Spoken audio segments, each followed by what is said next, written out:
Okay, we're back from break, and I have started a jam because it's like, why not do it the way we do it in class? So everyone is in the jam, but I'm going to present the page so that when we look at the recording later, we will see. And go ahead, we can put it onto various pages if you like. You don't have to stick on one page. You can put your words on another page, and so we're going to make them larger to work with them. So sorry, I should have said that to begin with. Let's just put like 2 or 3 on one page and just go to the next page. I apologize. Wonderful words. Wonderful words. Thank you so much. So I was just saying before I started recording that I got a new device and I'm not as familiar with using it as I'd like. I'm going to start with this word here. It's the shortest word here. This is not multisyllabic, but we know kids have trouble reading it, so let's just go through it. This is one where we need to have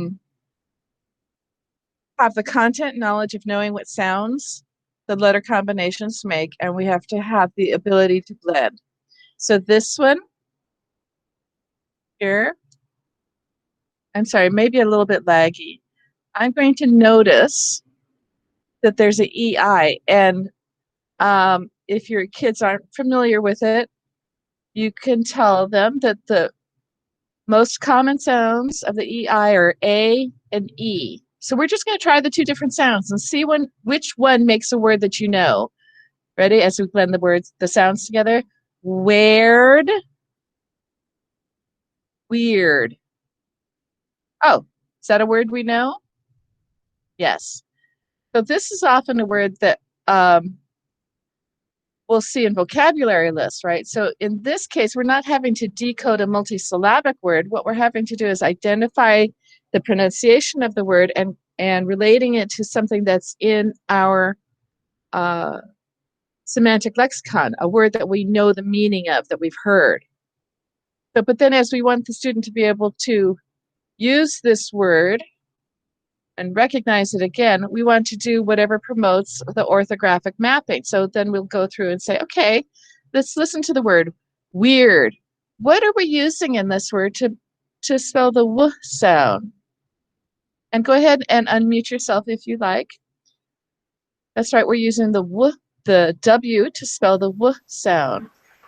Okay. What are we using to spell the E sound? Do you hear it in weird?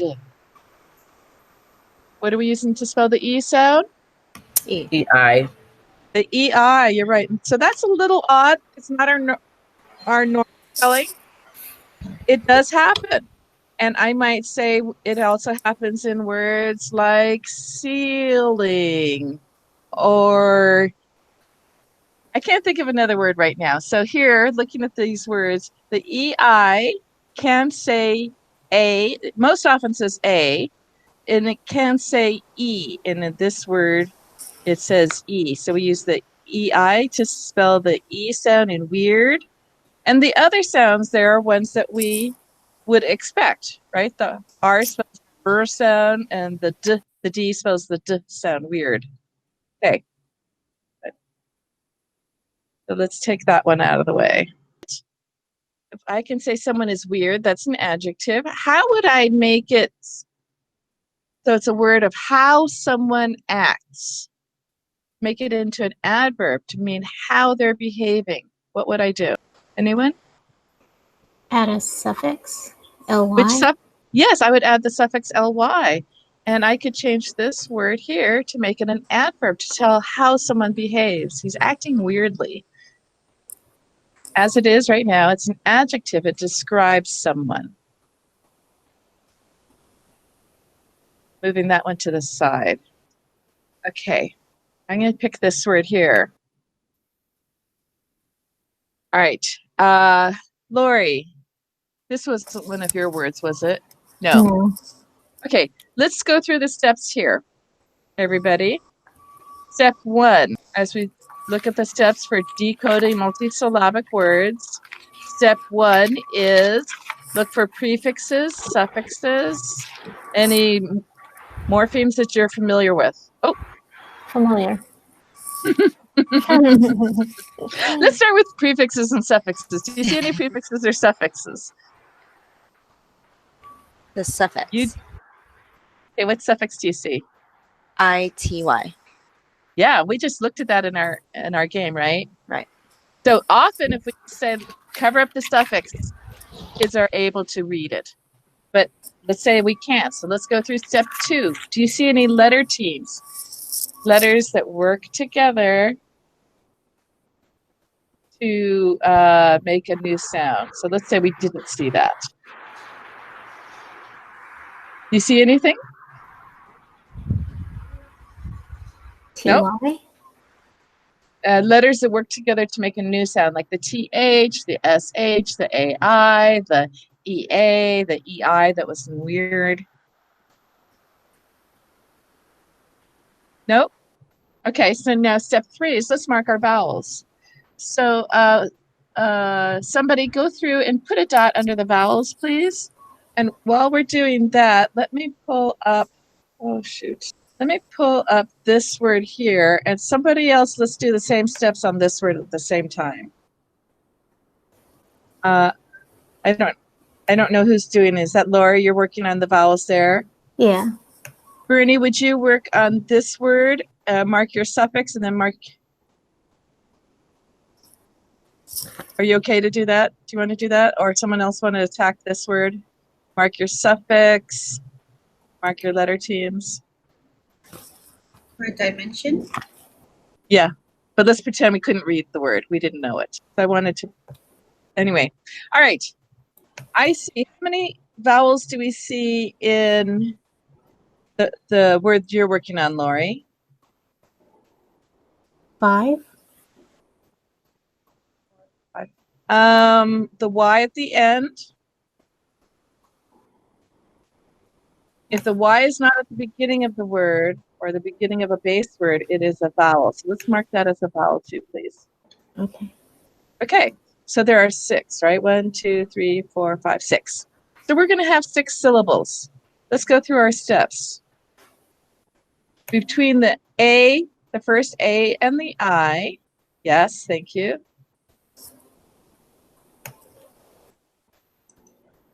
Oops.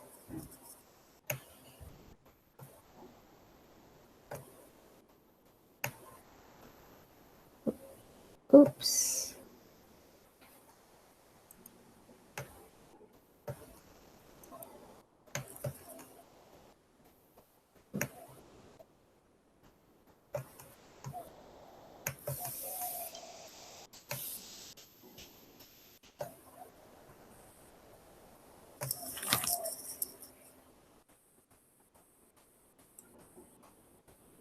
Okay. So here's what I'm seeing is that we did not mark this, the AR. AR usually says R, doesn't always, because in a suffix sometimes it's pulled off. But let's say we marked the R. So let's read it the way we have it marked, right? The way you have it marked right now, the first syllable ends with an A. If the syllable ends with a vowel, the A, E, O, U will say the long sound. So right now we have Fe, next syllable, Mi, Li, or I often says E in front of a vowel, famili, R, I, T. Familiarity. Now, at that point, if a student is able to say familiarity, they will often go and say, oh, familiarity. If they don't, we say, okay, we're close, but remember, 75% of the time, if there's a single consonant between the vowels, 75% of the time we split in front of it. We still have to try that 25% of the time you split after it. So in this word, I didn't quite hear familiarity, so I'm going to try to split after. Sorry, after. Now let's try it that way. Familiarity. Familiarity. And at that point, most people will get recognition and say, oh, familiarity, and say, yeah, you know what, in this case, we don't really have these together. In this word, we actually are going to split it.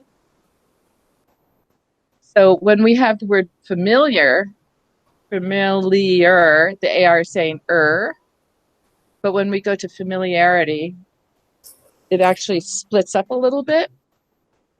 So as we put in, okay, this is weird. As I put in, let me just take this to cover up. If I take this and cover up my suffix, sometimes just covering the suffix is enough to give the student the ability to say, oh, familiar, AR saying in this case. And then say when we add the suffix, the pronunciation changes and it's familiarity. And what's it relate to? And once you've said that, most kids will be able to relate it back to the meaning of being a family. It has the same root meaning of if people in the family are familiar with each other. Okay? So we know that as our students are first doing this, we try to control and have, instead of introducing familiarity, we might introduce familiar. And then add on the suffixes, the ity. Okay, so looking at this word here that's in the pink, someone's noticed the suffix, S-I-O-N. It's actually the I-O-N, but the S becomes part of it. Do you see any letters that work together to make a new sound? Anybody? Go ahead and unmute yourself unless you're in a noisy area so you can just jump in. Lori, Kayleen? S-I Anybody? makes the sh. You're right. Thank you very much. The S, oops, sorry, I'm on the wrong thing again. The SI makes the sh sound. It's either sh or zh. And we'll figure it out. Okay, how many? So if I see that the SI is saying sh, is that a vowel? No. No, so I'm going to take away this vowel mark here. Okay? So now I see 3 vowel sounds. We're going to have 3 syllables. Between your I and your E, how many consonants are there? 1. And so we generally split in front. We can try after if that doesn't work, but we generally split in front. Between your E and your O, we have 2 consonant sounds. And generally, if there's 2 consonant sounds, we split between them. And then we also have the spelling rule that the T-I-C-I-S-I, they're always at the beginning of a syllable. So the second I see a T-I-S-I-C-I, I'm going to split right in front of it. What's my first syllable? D. D. We should either try di or die, either one. Okay. Because when I is at the end of a syllable, it can either say I or I. Okay. Di, die, next syllable. Men. Men, right? We got that. We know that. Last syllable. Shun. Good. So we can dimension. We'll get it. Right? Okay. So let's look at this. I just now noticed that we had another single syllable word here. Oh, sorry. So when we have dimension, so from third grade, they still do spelling lists, right? But 4th grade and up, you rarely do spelling lists, I think. So whether or not you're teaching it at the spelling, we still want to promote the orthographic mapping. So dimension. What are we using to spell the I sound in dimension? In the first syllable. Sounds are d, I. I'm using I to spell the I sound. Men. Okay, we got that. And that all makes sense. In the last syllable, the sounds are shun. What are we using to spell the sh sound in this word? S-I. S-I. That is the one thing we're going to have to memorize in this word in order to spell it. But in order to read it, so long as we recognize, they say 1 to 4 times of having to look through and saying, you know, the DI, dimension, or dimension, however you're going to pronounce it. And noticing that we're using SI to say sh, and in this word, that SI is representing the sh sound. It should store into our long-term memory so that the next time they come to this word, they don't have to go through the whole process again. They can say dimension, dimension. I say dimension. Okay. So whether or not you teach spelling per se, we still want to promote the processes that happen in the brain for orthographic mapping so that we connect the sound to the symbol in the sequence in this word. So the next time they read it, it's more instantly recognized. Okay, this word here is also a single syllable, a little bit bigger for now. I see these two work together. They say ah. This is a combination that often works together just to say k, like walk and talk. So the word is, let's say it with the sounds I just gave you, k, ak, talk. To orthographically map it, we'd say in this word, or to promote the orthographic mapping, we would say this word, we use the C to represent the k sound. We're using the AU to represent the ah sound. That's what AU usually says, like August or hall. And we're using the LK to represent the k sound, as in folk and walk and talk. Yeah. Okay. So connecting what's unfamiliar to what is familiar, and looking at the sound to the symbol in the sequence. And if someone says, I think it's the AUL that says ah, fine, whatever. It's the process of noticing the sound to the symbol in sequence, not whether or not it's AUL that says ah, or the AU says ah and the LK says k. I don't think that's one way has been shown to be better over another. It's the process of noticing sound to symbol in sequence that will put it into long-term memory. Okay, let's take these two because they're related. Okay, step 1, prefixes or suffixes.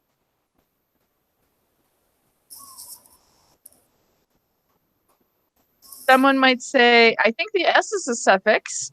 And if they do, they'll say, okay, well, let's just, maybe it is. Step 2, do you see any letter teams that work together? CH. CH, the sounds are ch, k, sh. Say the sounds. We've taught this, so in content, the sounds are ch, k, sh. We don't know which one to use yet, so let's try it. Step 3, let's indicate our vowels. Vowels are A and O. We do not have a letter team, AO. But some kids will say, oh, yes, we do. And I'll say, well, that was the OA, like in road and oat and coat. We don't have one that says AO. Okay, so I have 2 vowel sounds. How many syllables will I have? 2. Between my 2 vowels, I have nothing. I just have to split them up. Okay, so we're going to try. This is where the skill of trying the various sounds in the word comes into play. Let's try all 3 sounds of the CH.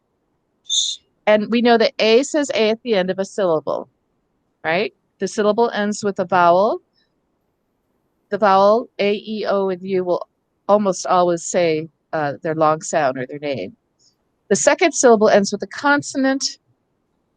So most likely, let's try the short sound. Unless the S was a suffix, and then we have to try the long sound. So we have to try it a few ways. So chaos, chaos, chaos. Okay. Or let's try cheo. Made it plural. Chaos. Chaos. Chaos. If it were plural. But most words that end with an O, to make it plural, we add an ES. So most likely that wasn't a suffix. So we'll go back to the ah sound.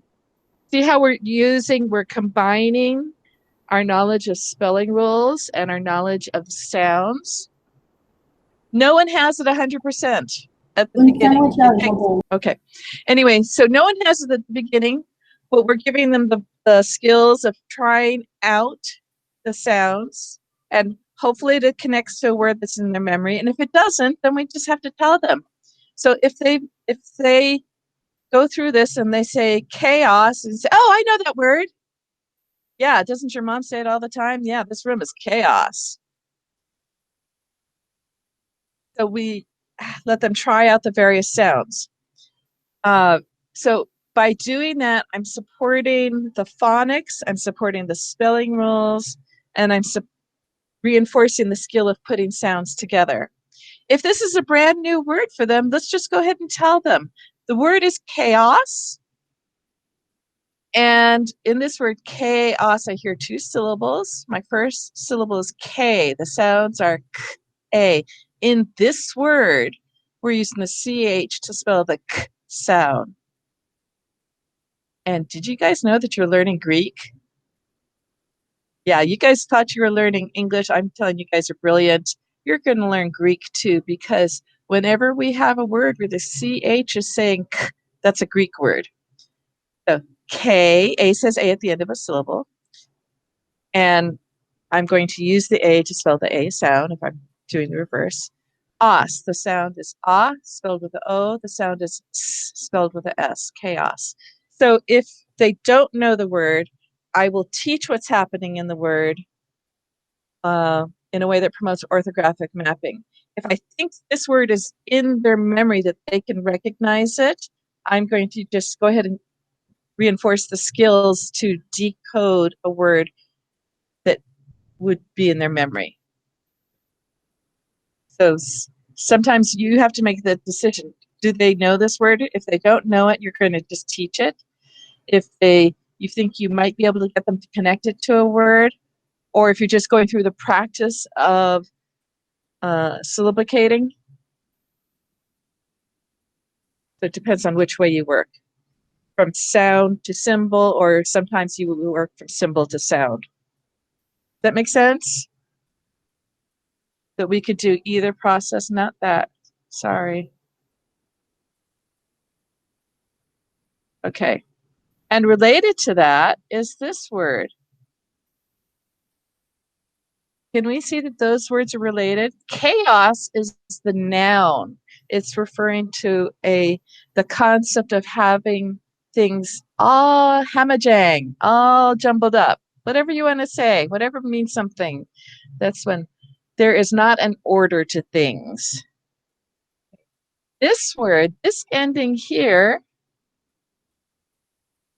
often makes it an adjective.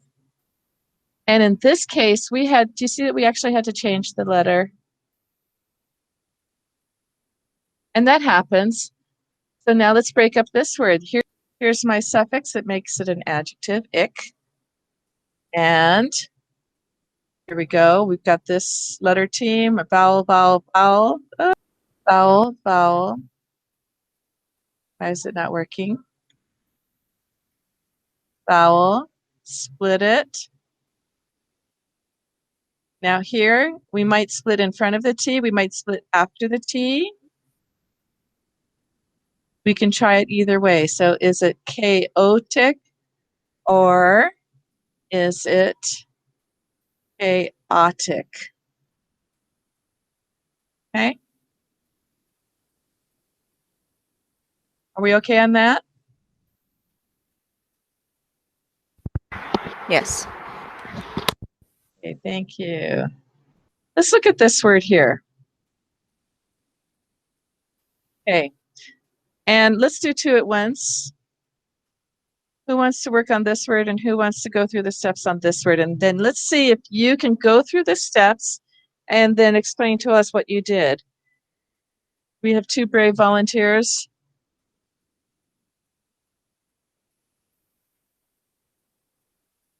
And I will talk through the steps. You mark them. Thank you, Jackie. And who's going to take, and I can't see who that is. Okay, step 1. Do you see any prefixes, suffixes, word parts that you know? Go ahead and put a little line across the top on those.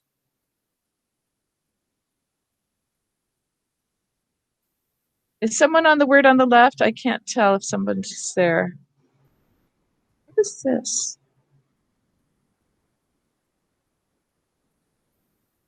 Jackie, are you going to do the one on the right? Kayleen, would you do the one on the left, please? Like I said, these are my problem words, so I'm trying to figure it out. Okay, let's just go step by step.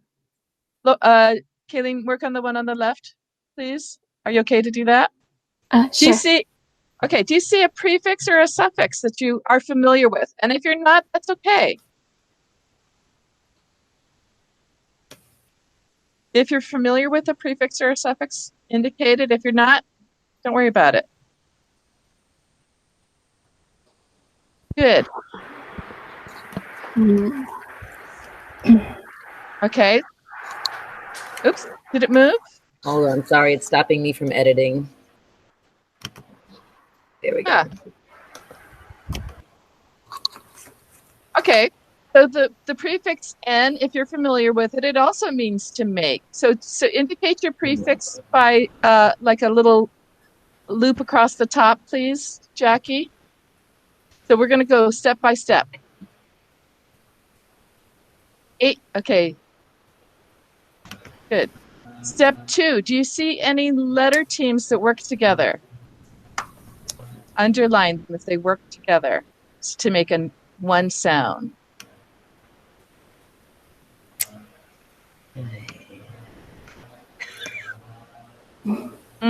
Those are separate letters. Those are separate letters.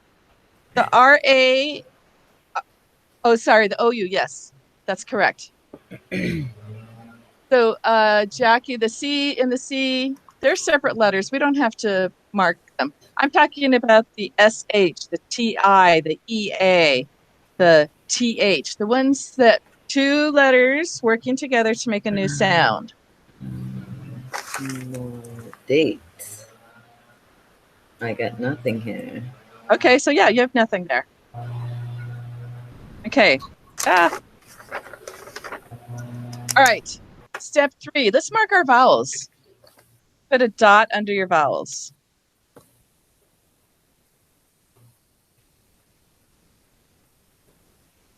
Since this makes one sound, should it be considered as one vowel? It's one vowel sound, yes.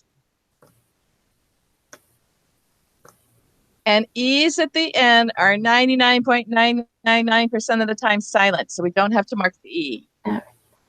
It's so when I say mark the vowels, that's Only shorthand vowel. for mark the vowels that have a sound. Mark the letters that have a vowel sound. I know, I take shortcuts, I apologize. Okay. So we do have some words where the E is pronounced. We have apostrophe, simile, recipe. We have a few words. There's maybe a dozen common words in the English language where the E is pronounced. And then there's ones that we run into. Apostrophe, hyperbole. Those are Greek. I think they're Greek influenced words. Okay, so good. We have 3 vowel sounds in yours. Kailleen, and we have 1, 2, 3, 4 vowel sounds in yours. So we're going to split them up. So Kailleen, between your first 2 vowels, identify your consonants and split them apart. And Jackie, you already did yours. Perfect.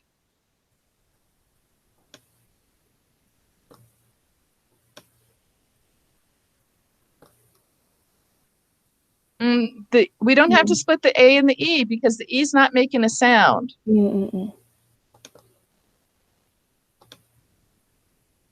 So we're splitting the vowel sounds into their own syllables. Okay, Jackie, you've got yours. Let's pronounce what you have there, one syllable at a time. Jackie, are you able to? Can you? I'm sorry. Go ahead. Sorry. Accommodate. Okay. We could start off by saying accommodate, but as we say it quickly, we do tend to slur or schwa the initial A, and that's one of the things we pointed out was A at the very beginning or the very end of the word tends to use the sound, accommodate.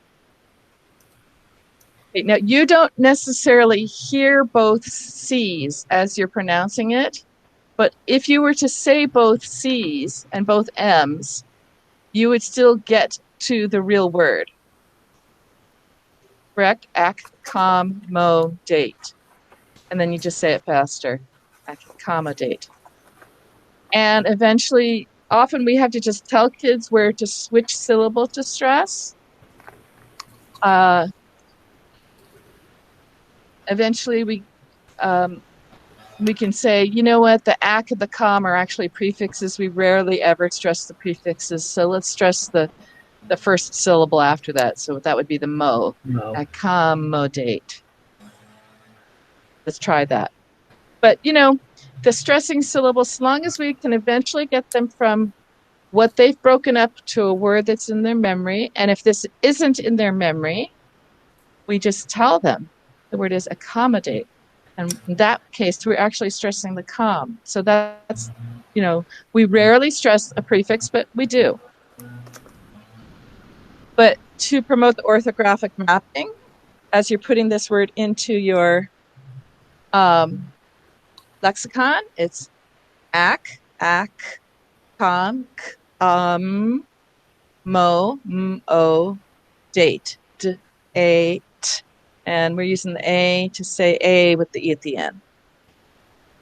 Okay. Okay, Kayleen. There are 4 sounds of the OU. Ow, o, oo, Let's just try it. And then connecting it with the R, because R's will always change vowel sounds a little bit. So you want me to say all the sounds of the O with it? The OU. The OU, all the different sounds. Yeah, let's try it. Yeah. So what's the first syllable? We know the first syllable. N. It's the second syllable that might mess us up. Yeah, so it could be cow. And cow, or and coal. Or do you want me to say the last syllable as well? Yeah. Okay. And cowrage. And E, the E, what's the E going to do? E's going to make my A long. Yes. Okay, so go ahead and use that sound. And cow rage. And co-rage. And courage. What was another sound? Yeah. And car-rage. Okay. Did any of that remind you of a word that's in your memory? Courage. Right. So this is where anything related to an R we can always try the sound.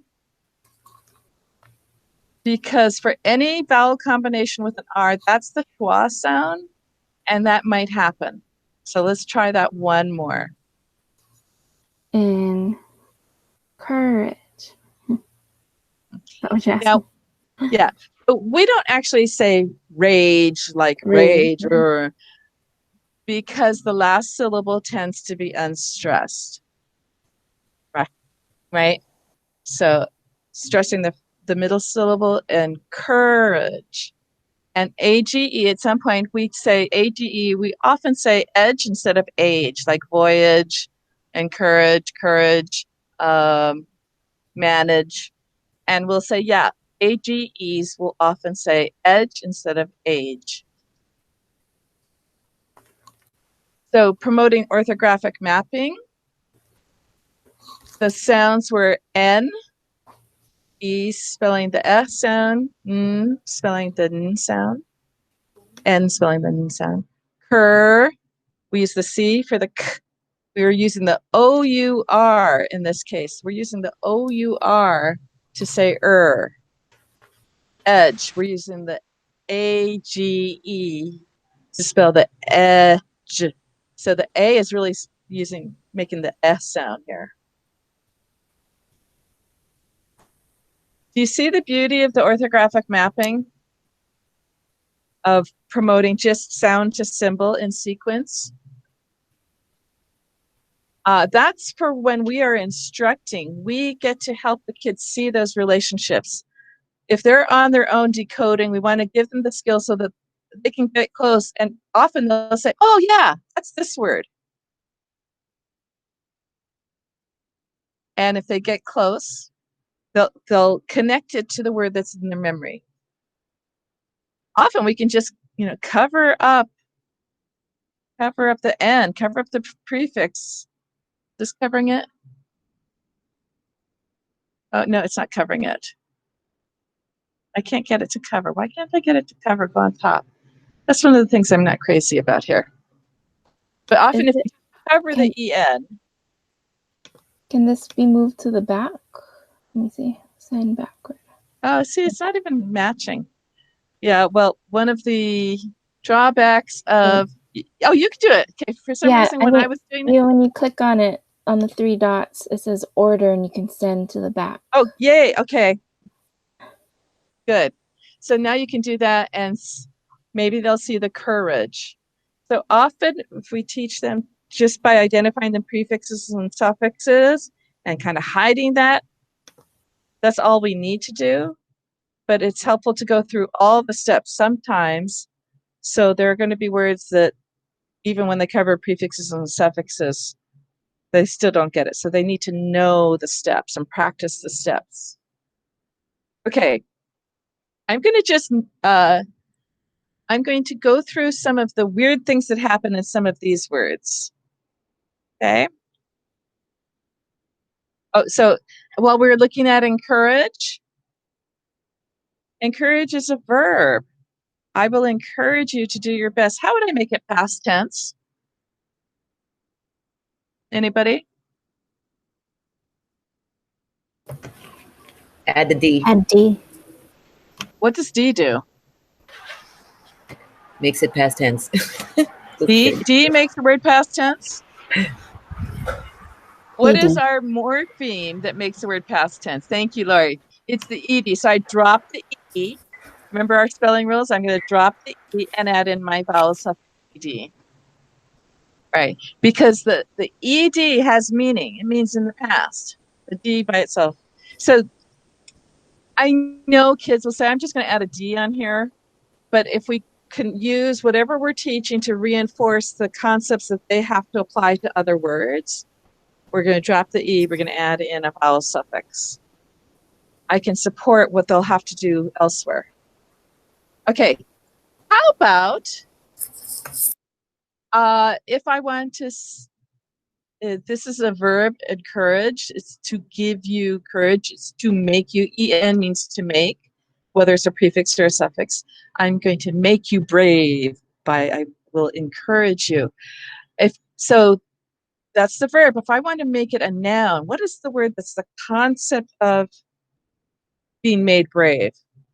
It's the thing I give you. What is that word? Courage. Encouragement. So my suffix is meant.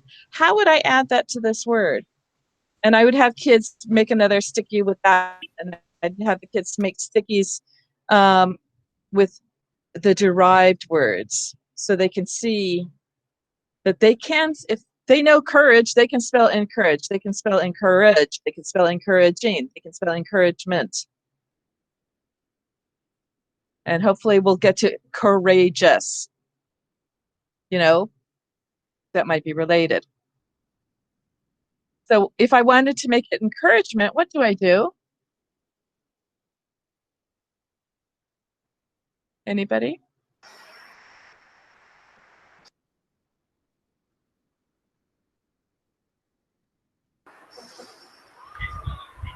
You add the M, E, and T at the end? Good. Do I drop the E? I don't think so. No, because we only drop the E in front of a vowel suffix. Is meant a vowel suffix. No, begins with an M. That's a consonant. Okay, so now that, Kayleen, now that you have worked on this word and you know the word is encourage, and then it means to make brave or strong, it's related to courageous. Could you write a sticky? And let's think about courageous. The suffix us makes it an adjective. O-U-S makes it an adjective. What are we going to do? We're going to add OUS to the end of the word. Do I drop the E? No. No, because we do not want courageous. We need the E there too, so that the G can still say J. So sorry, without the EN, but just courageous. Oh, without Oops. So they're related in meaning, but I don't need, yeah. Yeah, so I just copied and pasted and Yeah. added the OUS. Okay. All right. So let's look at this word here. Out of the way. Let's look at this word here for a second. What we'll notice here is we have that suffix again. OUS. What does that suffix do? It makes it into an adjective. Okay. And in this word, as I'm looking at this one, here's the odd things that we'll have here. I've noticed my suffix. I'm going to notice my vowel team or my letter teams, and the AU says ah usually. In this word, this is an unusual one. In this one, it's the SE that says sh.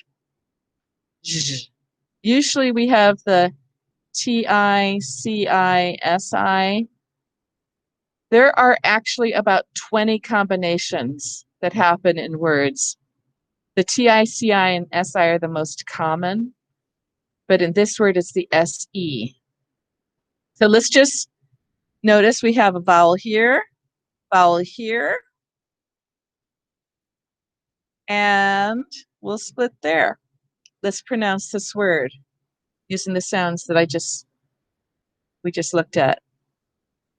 N, ah, na, and the SE is either going to say sh or zh, shus or just, nauseous.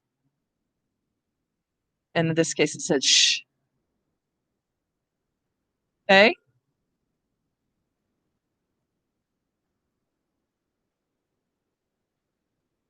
And yes, there are always going to be oddities. So, but when we say nausea, it goes to the zh sound, right? Instead of the sh sound. But remember, we can, if the student is reading this word, we can help them promote it by saying, what says on this word?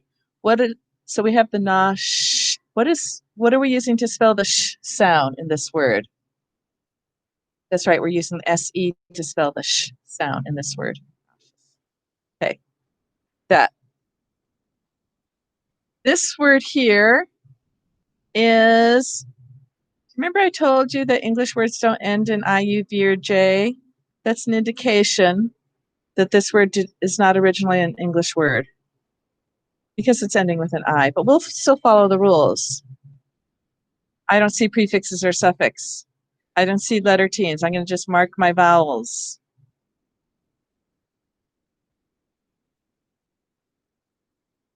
And when words come to us from another language, do you remember me saying that I is often used to say E, like Spanish, Italian, Hawaiian, Latin, most other languages, the I represents the E sound. So splitting between my vowels here, one consonant, I split in front of it. Let's say our first sound, first syllable, rock. Second syllable ends with the O. The O says O. Broccoli.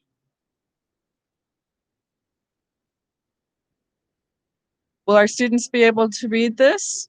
We'll probably have to tell them the I is an E sound. Yeah. Yeah. And, you know, I mean, they all read radio, right? Mm-hmm. There are several words, or marine or submarine. They see submarine down in 1st or 2nd grade. So they have some familiarity with words where it happens. So you say, yeah, you remember the word radio or submarine? This is where knowledge of suffixes helps. Oh, sorry. Do you even see it yet? There we go. This one. So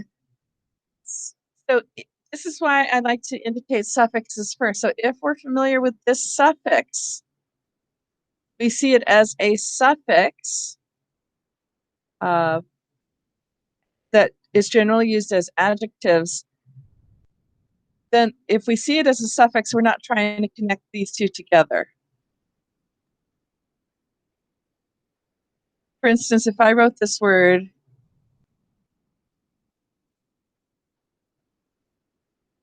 if I see this as a suffix, I can go back and say an I, according to that the sheet I gave you, the I at the end of a word used to be a Y. Remember, Y is changed to I. So if I see an I in front of a suffix, it used to be a Y. So my word was lazy, and I say laziest, and I can connect it back to the morphology of the meanings of the words. If I don't have familiarity with the suffixes, I can say, oh, there we go, look at this. I see an IE and that says E. The word is laziest. So familiarity with suffixes is really, really helpful as we get to 3rd grade and beyond. Right? Because they are learning the IE, you know, a piece of pie and the things that they learned. The IE says I and E. And they've learned that in 1st grade and 2nd grade where they've been learning those vowel teams. When we have to teach them the familiarity with suffixes so they can say, oh, this is my suffix. It's separate from the root word. And the I used to be a Y. The word was lazy, and now I have laziest.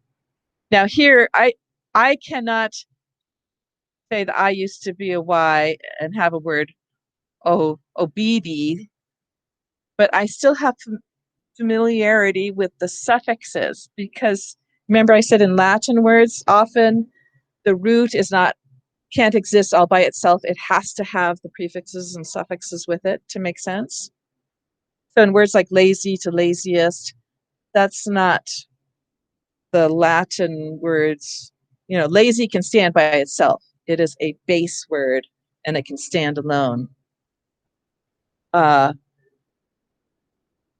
the connection between obedient and obey is, you know, it's not a direct correlation here of letters.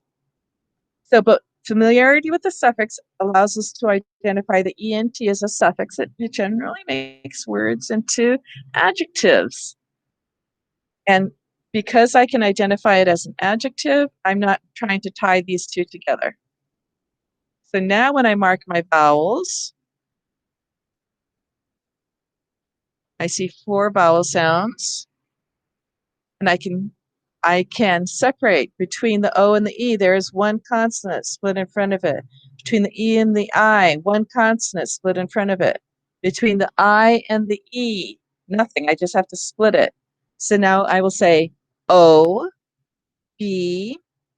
Uh-oh, the I's in front of a vowel. Let me try the E sound. O-B-D-ent, obedient. You're an obedient student. Any questions on that? Look what I see. Ah.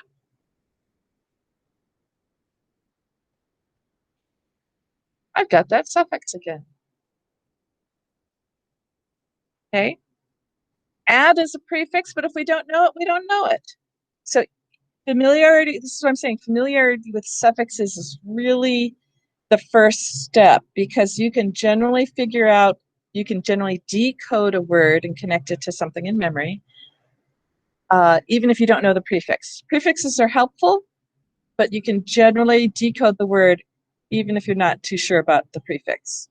But suffixes really help. like in obedient, so you're not connecting that suffix to the rest of the root word. So I see my suffix. Do you see any letter teams that work together? Nope. If the E is part of the suffix, the CE would not be a team. CE, can you say schnt? It's usually the CI is what we're looking at. But any of those, where we're talking about making a new sound like the CISI.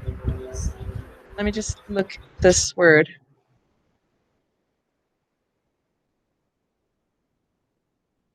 Can you see these words here? Kids will say, is that a letter team?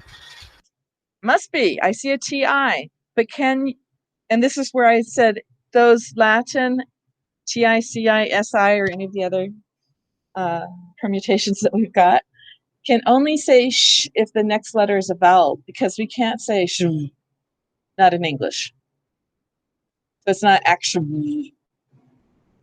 So the T and the I here are not a letter team. They are separate sounds, active.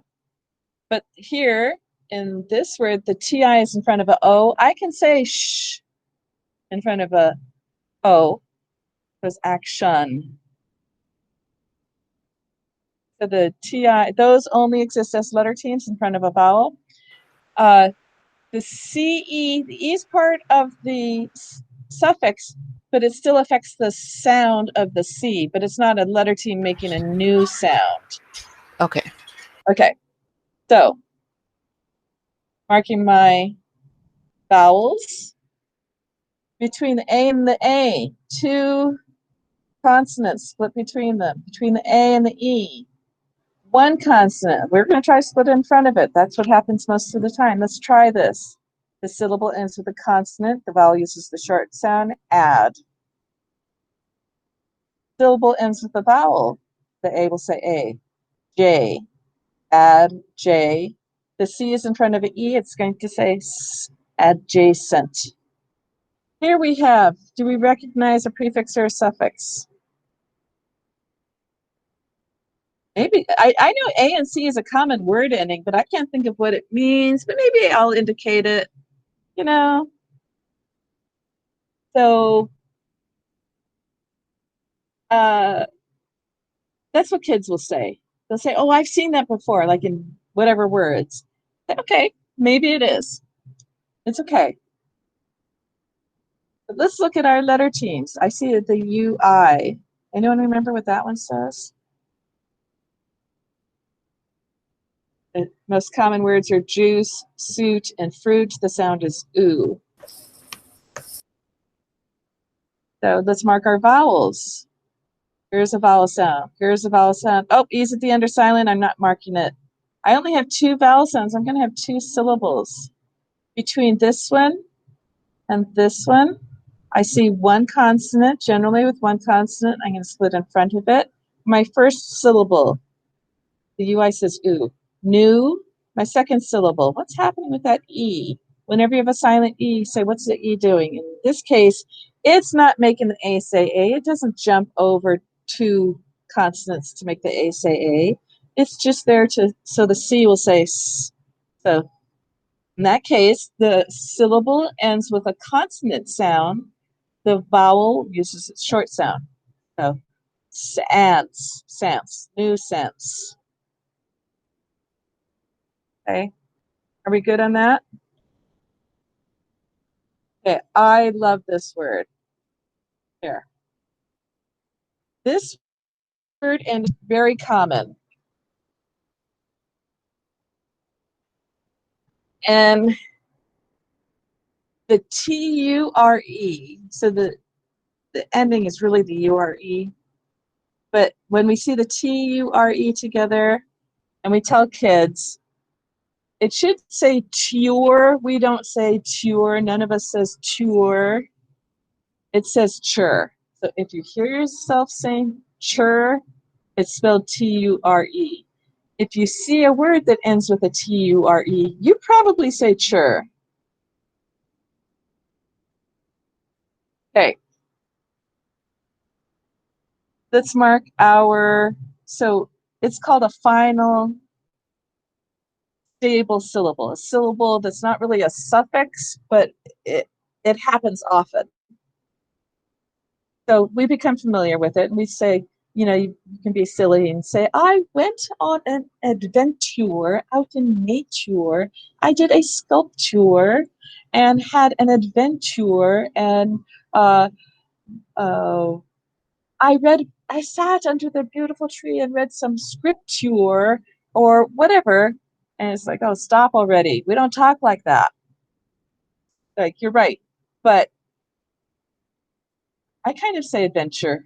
And if you hear yourself saying "ture," it's probably spelled with a T-U-R-E. And if you see the T-U-R-E, we probably say "ture." Okay, so let's look again. Do we have any other letter teams? Well, the U-R, but I now know that's probably saying and this whole part here, stable syllable here, is "ture." So my other vowels here, here, and this is a vowel here. I have 3 vowel sounds. I'll have 3 syllables. Between my first 2 vowels, I have 2 consonants split it up.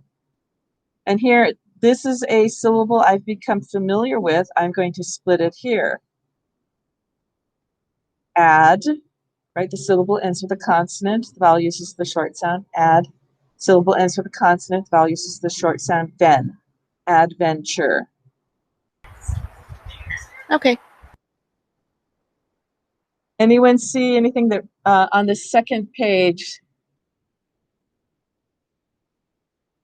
Okay, I see what I want to talk about here. Wednesday, this is where we have cases of very old words.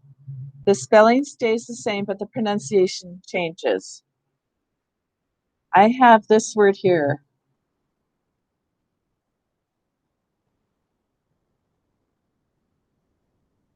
The word is twin, and it means 2 kids born at the same time.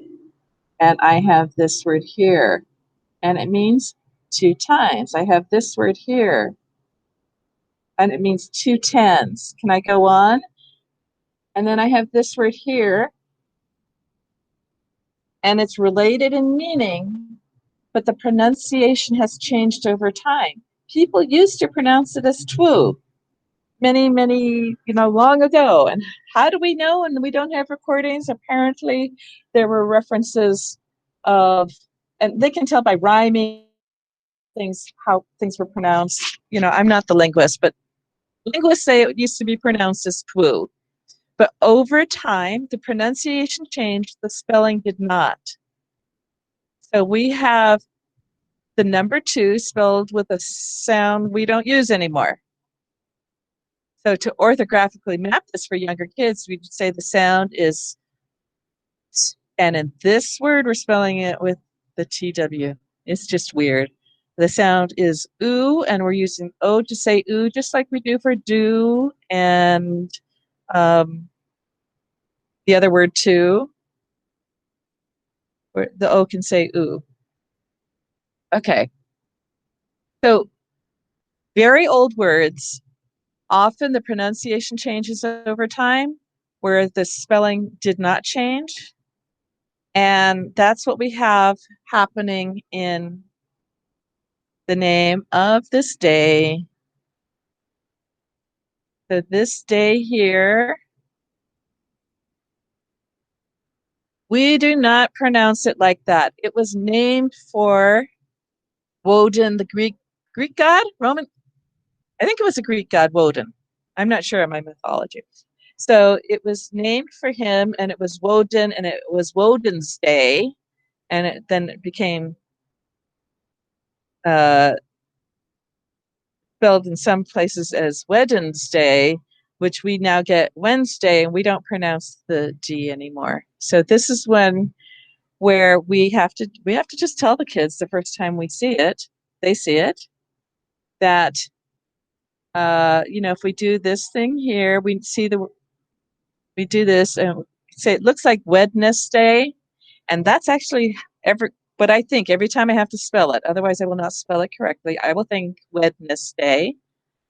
We say Wednesday. So what are the sounds in Wednesday? W, e, n, s, d, a. And let's think. What do we use to spell the W sound? What do we use to spell the S sound? Where? Oh my goodness. Isn't that weird? When's, and you know what? I hear this, and I'm actually, there's the E and the S in there. And then I have the D sound and the A sound. So we can connect the sound to the symbol. And we can say, but you know what helps me spell it? I will say Wednesday every time I spell it. And if you see something that says Wednesday, that we now say it as Wednesday. Does that work for you? Yep, that's how when I can't spell a word, I usually have to pronounce it the way it is viewed. Uh-huh. Right. This word is very interesting. This word is interesting because of something called syllabic consonants. Consonants that can form a syllable on their own, breaking all rules. The syllabic consonants are L, oops, let me write it, L, R, N, and M. The L and the R are, the linguists have these weird terms for them, but these four consonants can form the basis of a syllable without a vowel. And when we have rhythm, it actually, it feels in your mouth like two syllables. Rhythm, hum it, you actually hum two syllables. It is spelled without an extra vowel. It's one of those odd ones. Most words that have this situation happen, we have rules that put the vowels in. Like if the word is little, let's say the sounds for little. L, I, t, pull, t, ooh. I don't say tall. The sound is t, ooh, tool. The L can form the basis of the syllable without a vowel. So we have a rule that we stick a E at the end. Same thing with bubble and uncle and all of those words. How about the word acre? Say acre. We have a, per, k, we have a rule, so we stick an E there. But we also have the oddities. And not that we would show all of the oddities at once to our students, but so that we're aware that our language does have some oddities. We have this word, and we'd say that says ow, flower. And we have this word, flower, and it's the exact same. These are homophones. They sound exactly alike. One is written as two syllables, one's written as one syllable. It's because the R can do that. It's just weird. Most of the times we stick vowels in with those syllabic consonants. There are sometimes we don't. If the word is button, say the word button. B-ut-ton. We don't say button. We go right from the t to the n. So it forms the basis of the syllable without a vowel, but we said, oh, let's stick a vowel in there. So most of these words, people have gone through and said, oh, well, we need a vowel. Let's stick a vowel in. But some of them, like rhythm, do not have the vowel stuck in there. Okay. And if a kid pulls up that word and says, this one doesn't do it, and this is weird, you say, wow, that was amazing that you found one of those very unusual words. Good job. That's amazing that you caught on to that. A lot of adults don't catch that. Which one should we go to next? I like this word, and this is often when I will use with, the 3rd, 4th graders as I'm teaching about morphology and teaching about using what you know to build on. So con, if I were teaching this, I would say con means with or together. Struct is to build, like give a structure. And so we're going to build together. Ready? We're going to construct something. And then once we've looked at this, we can do construction, structure, using the final syllable that we already saw, constructive, and destruction, destructive, and all of these words where con means together, but D means apart. So if you are destructive, you are tearing things apart. You are undoing your building. But let's say the student comes to this, we want to give the student the skill to pull this apart. If they don't see the prefix or they don't see those roots, that's fine. Let's just go ahead and give them the skills. Let's say they didn't see that. They don't know that prefix. So, okay, I don't see any letter teams that work together. Here we go. Let me just mark my vowels. Oh my goodness, look how many letters there are. And there's only 2 vowels. So I have a NSTR in between my vowels. How do we want to split it? Which ones can we say together? Do I want to, and we have choices. Do I want to split it like this? Or do I want to split it like this? I could probably say that, construct, okay. Or do I want to say it like this? Const. That one's harder. I'm not going to do that one because it's hard to get the NST together. So you just ask them which ones are easy to put together. And at this point, if they do that, or if they do that, either way, they're going to be able to hear the word. If they say construct and put it together to get construct, they will get to the word and say, wow, okay, you found the word. That's right. The word is construct. And then I would teach, actually, struct is a very common root and it means to build.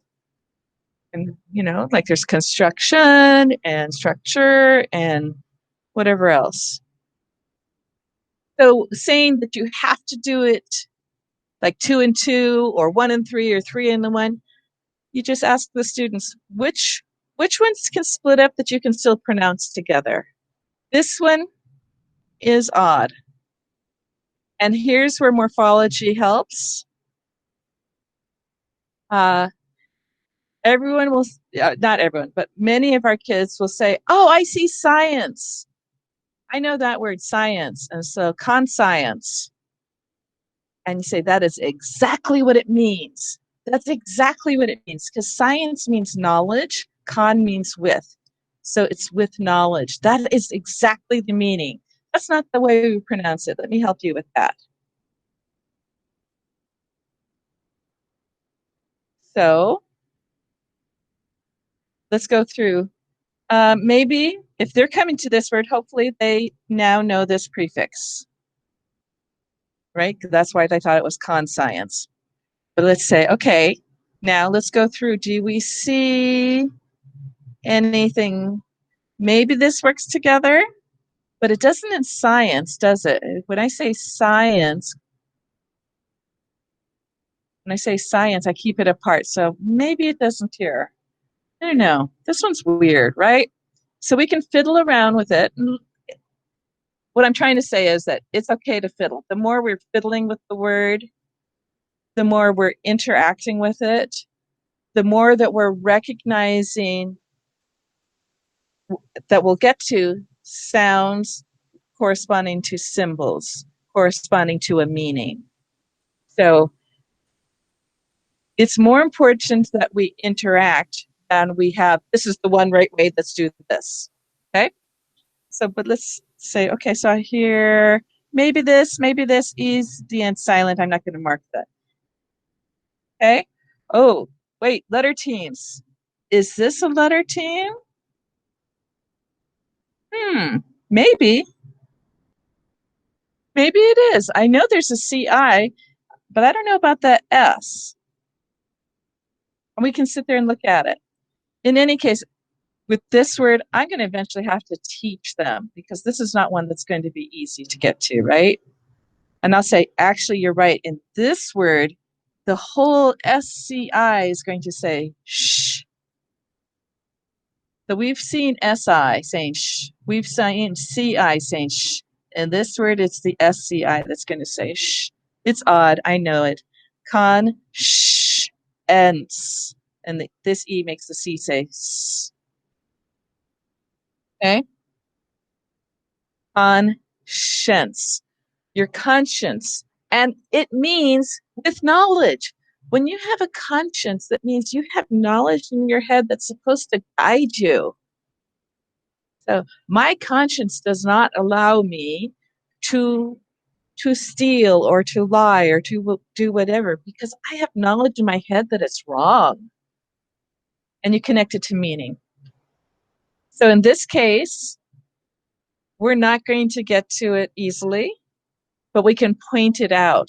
And whether or not you know all of that, we can all go back to what are the sounds? Con, k, okay, got that. Conscience, conscience. Shh. Oh, I guess it's the SCI spelling the sh sound. That's the E. N, that's the N. S, that's the CE at the end. Okay. We can always get back to just sound to symbol in sequence. And it's okay to say, I don't know why that happens. It's okay to say it happens. And anytime I come across an odd word, I look it up, and the site I like to use is Etymology Online or Etymonline. And I look up, where did the word come from? What are the roots? Or I just type in, what are the root words for conscience? And into Google, and then I get information. Okay. And I learn new things every day. And I think we should learn new things every day. So let's put that one to the side. This one. Hopefully they're recognizing the IVE is a very common ending, and it usually says IV. Remember, and the E is just there so that the B is not at the end. And here, if we go through the steps, come on, stop. We can do, and we can say tentative, and we would say, actually in this word, it's tentative, and we just say, use the sound. But we'd say, hey, look at this. Have you heard about tentacles? What does the octopus have? How does it hold on to things? It uses its tentacles, and that means to hold.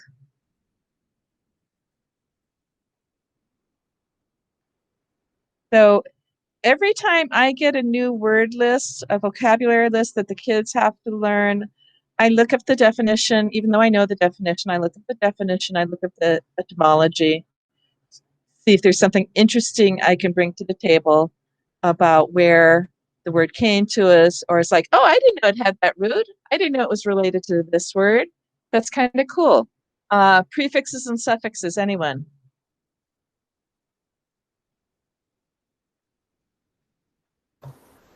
Ed. Prefixes in, suffixes ed. And prefix, probably in, right?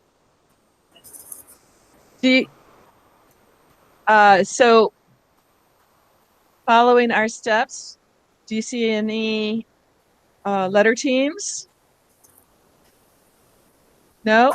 Okay. Do we see any vowels? Of course we see vowels. What are the vowels we see? Here's the rule that is on your spelling sheet about the ED. ED, the past tense ending, only forms a new syllable if the base word ends with a T or a D. So if you see a T or a D here, you mark this E. If the preceding letter is not a T or a D, you don't mark the E because it's just going to make the D or T sound. There's no vowel sound attached to it. It doesn't make a new syllable. But in this word, the T, there's a T in front of it. We mark the E as a vowel sound. Okay, let's split it up. 2 consonants split between. One, silly thing. 1 consonant split in, oops. Is that right? Okay. 1 consonant split in front of it. 1 consonant split in front. Or I could say, I see a single consonant, the T, in front of my vowel suffix. That means a silent E was dropped. I could do it either way. So, in, the I usually says I at the end of a syllable. It could say I or I. So, the A says A at the end of a syllable, indicated. The base word was indicate, where the silent E was dropped to make indicated. Okay. And I'll say, do you see this? Anyone know that root? The root dic means to speak or say. And it comes in words like dictionary. It's all the things, all the words that we say. And if I dictate my words, that's what I say, and I want you to write it down. If I'm a dictator, what I say, you better do, because it's the law. And we can bring in, give them familiarity with the roots as we come to them. So, it's nice to explicitly teach, but if this is a word that's in their vocabulary list, I'm going to point it out, even if I don't have this as something that, the curriculum says I'm supposed to explicitly teach right now.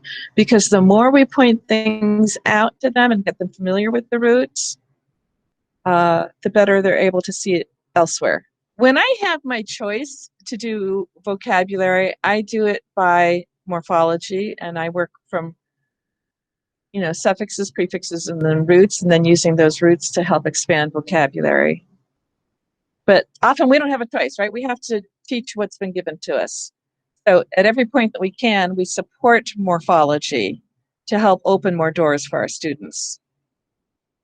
And then hopefully they'll get to words to predict, it's to say before it happens, to indicate it, or if someone, in the TV shows with the Law and Order or whatever it is, where they indict someone they have said, you're the person who did the crime. They indicted him. So it's bringing reference in. So whatever we can do. In this word here, I see an S at the end. Whenever we see an S at the end, we ask, did I add it on? Is it a suffix? Probably, because if I cover it, that looks like a word that might make sense. But let's go. Let's go ahead and look at this. I see vowel, vowel, only 2 vowels, 2 syllables, in, and now let's just blend the sounds together. This is where that practice of just putting sounds together helps, because that's a lot of sounds to stick together. Cysts. And whenever there's an S at the end, I'll say cover up the S, say it without the S, and then add the S on. Insist, insists, add it on. This word, picayune, the U, is it a consonant or is it part of the A? And that the U says U. I don't really care. So I would say I would teach the AY says A and the U says yoon. U. So picayune. And if you want to argue that the U is really, splitting like this, it's like, okay, whatever. Not going to argue on that one. There's enough to argue about, right? Okay, here, this suffix is, or this word ending should be, hopefully we've seen it often, instance, circumstance, whatever words that we've seen that in. Maybe they're recognizing that. If not, it's okay. And here, this is where it's nice to recognize it, because then we can say, oh, look, we have a silent E, or we have an E there. Are we connecting these two, or is the E there for another reason? So if this part here becomes recognizable, like I don't know what venge means, but do you know what revenge means? I want to get revenge on someone. Okay. So familiarity with the word endings is helpful. Otherwise, we have to point it out. And here in this case, it's the G, the E making the G say jis, and the E has remained there. We didn't drop it when we added the ants on because we need to protect the J sound. This one and this one both have the OUS ending, us. The OUS suffix makes words into adjectives usually. And we can see that the E was dropped from continue and we added on the suffix us. And we don't have a recognizable base in unanimous without the us, as we do in continue, right? So continue, we recognize the word continue. In unanimous, we don't have a base that we recognize all by itself, but we can still see the OUS, and we can go through and work on the vowels, and that will break up perfectly according to the rules that we've talked about. Okay, and for each of these, you know, for unanimous, we would talk about the UNE or UN referring to the number 1, and like unity and union and whatnot, and connect it to meaning. All right. Thesis, that breaks up perfectly where we split between the E and the I, breaking the syllable in front of the S, and E says E, and kids will say, oh, I'm so sorry, I'm not showing the right, sorry, I'm not projecting the right screen. So the E says E here. I'm sorry, I didn't mention I was on page 3. And people will say the, and we'll say, oh, okay, that's a word. But let's follow our rules and follow the rules of pronunciation that we've been learning, where the E says E at the end of a syllable. So it's thesis. Okay, so I apologize, I did not show these, the OUS here and the unanimous here. I didn't show it on the screen. Okay. And we would go from, this follows all the rules perfectly, contribute, and then we could look at contribution, drop the E and add the ION to make contribution. Contributed, the accent changes, but we're still following all of our rules. Everything is very, very regular. And there's nothing irregular about this one, irrigate, splitting between the I and the I. The question here in irrigate is it because IR often says and what I'll often say is that when you double when you double the R, it breaks the phonogram. So AR says R, but ARR, it's no longer an R, it's an air. And ER says ERR says air, berry, or berry. IRR, in this word, irrigate, the IR is actually a prefix, but even if it's not irrigate. So when you see the 2 R's, it's often telling us that the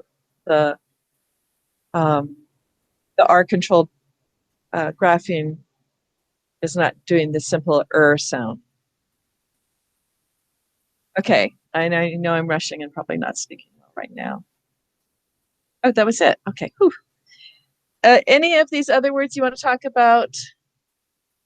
Oh, manipulate. What a lovely word. Okay, manipulate.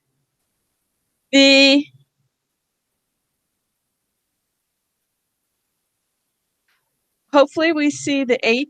We're familiar with that ending now. 8 often makes words into verbs like activate, communicate, but usually those are verbs. And the rest of it will syllabicate according to our rules, find the vowels, separate the vowels. And is it manipulate, or then you try splitting after the end, manipulate. And then we say, look at this. Do you see this here? Do you know what that means? And they'll say, oh, like a man? They no, it means hand. What do you do when you want to get your fingers done? When you get your nails done? What do? You get a manicure. And then we have a pedicure, because ped means feet. So man means hand, ped means feet. So if I want to move on a bicycle, I use the pedal, because that means feet. And if I want to stand up on that thing to make me higher, it might be a pedestal or a podium. Those both mean feet. Ped and pod mean feet. You know, the doctor that goes, when I had that ingrown nail, he was a podiatrist, because ped and pod mean feet. But man means hand. And like, if I want to manufacture something, I'm building it by hand. I'm building it. And if I want to have a manicure, getting my nails done, if I'm doing manual labor, that means I'm doing it myself. And if I want to read how to build something, I will read the manual. And so we can connect it to the morphology. Go ahead and unmute, and were there any questions about this? And I'm sorry we went through that so quickly. No, but that was fun. Okay. Do you see how giving, now I know we did it super fast, and kids don't learn to do it that quickly, but a little bit at a time. So like if I'm in a group, I try to do 2 words, maybe 3 words at a time, just to give them the skill of breaking words apart. And of course, I start with 2-syllable words, like, insult and, commit and whatever. So I can pick the 2-syllable words, find the vowels, split it up. And I have a book that starts out with pages of 2-syllable words that you can practice finding the vowels and splitting in between. I also have, which I'm going to show you very quickly, something I do with some of my kids who know so many of the sight words, but they don't know what they're doing. They don't know that they're trying to split words. As I make another nonsense word pool, and I want them to find the vowels, find the consonants, split between it, and say puntimp. And not say nt, imp. But be able to recognize where the vowels are, figure out where to split it based on the consonants, and just say puntimp. And we,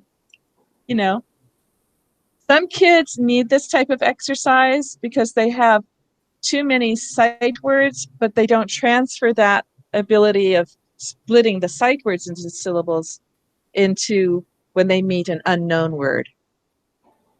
So I've got this too for those kids. And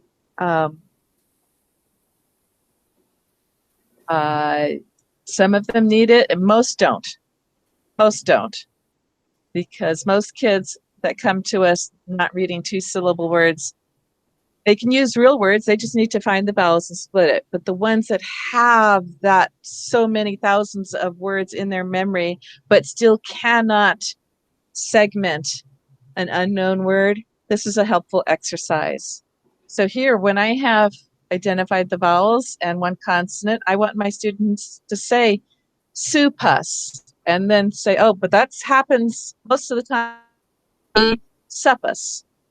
So one consonant, we try 2 sounds. 2 consonants in these, when there's 2 consonants, I only have to try 1 sound. So it's the 2, 1, 1, 2. Okay, this is boxing. 1, 2, 2, 1. So I do have these tools to help, but most kids don't need to do that. Most kids just have to be told, hey, find your vowels, split them up. And that's sufficient. But I do have the tools that can help you if you have any of those students. All right. And I do a little bit at a time, but building, remember, I want to reinforce what I've been teaching, and I want to build, always building on the foundational. And if I know nothing else, I will always say, here's the sound, here's the symbol that represents it. Sound, here's the symbol.